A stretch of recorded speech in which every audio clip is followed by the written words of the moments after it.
conversation. So maybe you ask me the questions and then I'm gonna try to answer. How's that? Yeah, hold on. Let me... Okay, you have to speak loud now, all of us cannot hear good. Larry has hearing aids too. Did you get much rain? Okay, so the first question, how would you describe the war? Oh. It was very horrific, very scary, And it's supposed to come back, right? and I was very sad to lose so many of my comrades. Especially hurtful to lose very close friends. Yeah? And the cost of life was countless human. Yeah? So when you were being shot at, what were you thinking? I felt very naked and frightened since I was not allowed to carry a firearm. Since I was assigned as a front-line medic. Were you discriminated against after Pearl Harbor? What was very hurtful was that our other nationalities, our classmates and friends at school turned against us as Japanese. Some of them call us Japs. And when they call us Japs, it was very hurtful, you know. Yeah? So how did you feel when you found out that Japan bombed Pearl Harbor?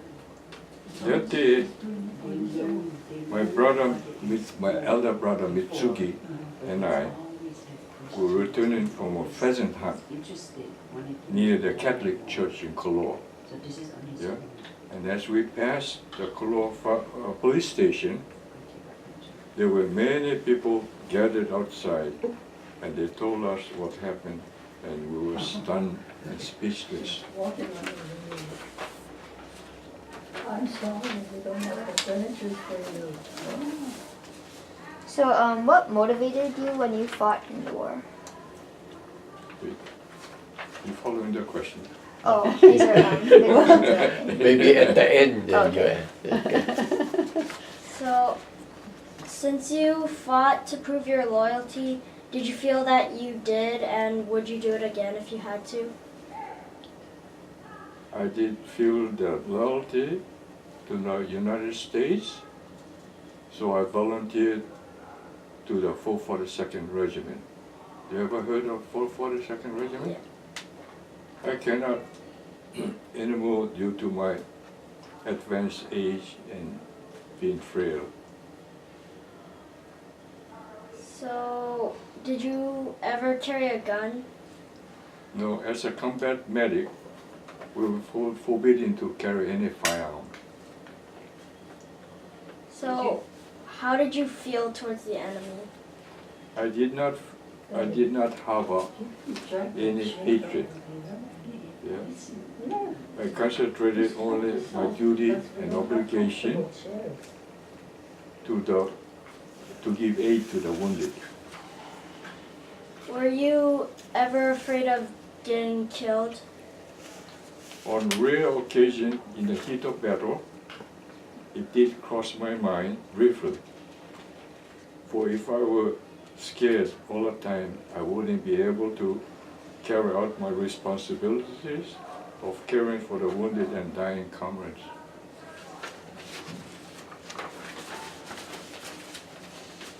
So, were you happy when you returned from the war? I was very disappointed and sad that no one really greeted me at my homecoming to Kauai.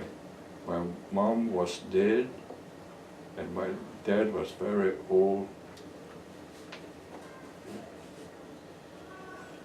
So, were you angry when the FBI arrested your father? Soon after December 7, 1941, when Japan started a war, one day 2 FBI agents came with a local policeman to our home and searched and found a Japanese flag in a chest drawer. 2 years earlier, my father took my mom, who was dying of cancer, to Japan and returned with the flag. We were all very upset for that unfair treatment. So, was the training difficult? It was very difficult since I was very skinny and a weak person.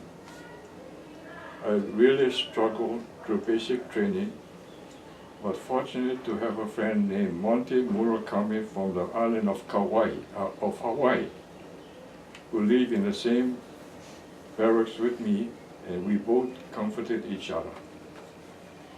So, how did you feel when your unit finally found the lost battalion? I was still not fully recovered and mended from the shrapnel wound that I received at Civitavecchia, just past Rome. So I did not actually participate in the rescue of the lost battalion, but I was in the midst of the shooting and loud bursts of grenades.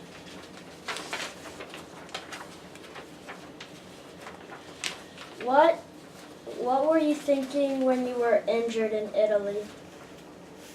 As we were advancing, many enemy artillery shells began to burst around us. So as some of my comrades were wounded, I went to their aid, but sadly, as I was tending to their wounds, I could not save my dear friend Anton Akiyama, formerly of Ile.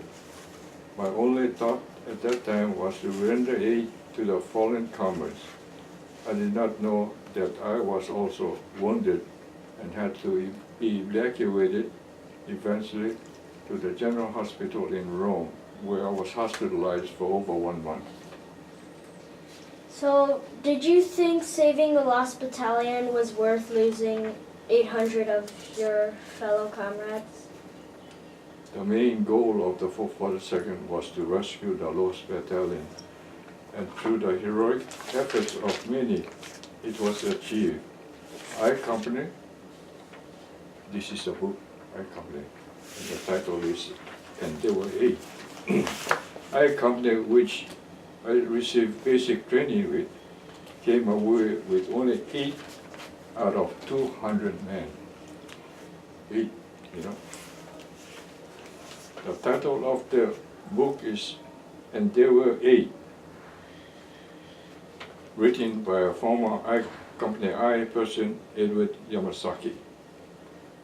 Relating to the human lives, it was tragic to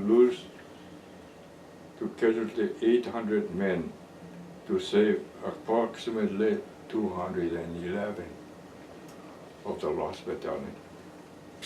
But we were under strict orders of the 36th Division Commander, General John Dahlquist,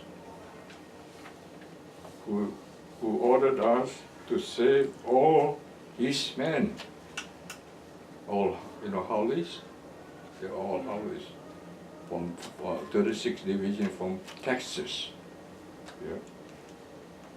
The men of our unit were expendable. In other words, us Japanese Americans were of no value. Yeah, that's the feeling we had.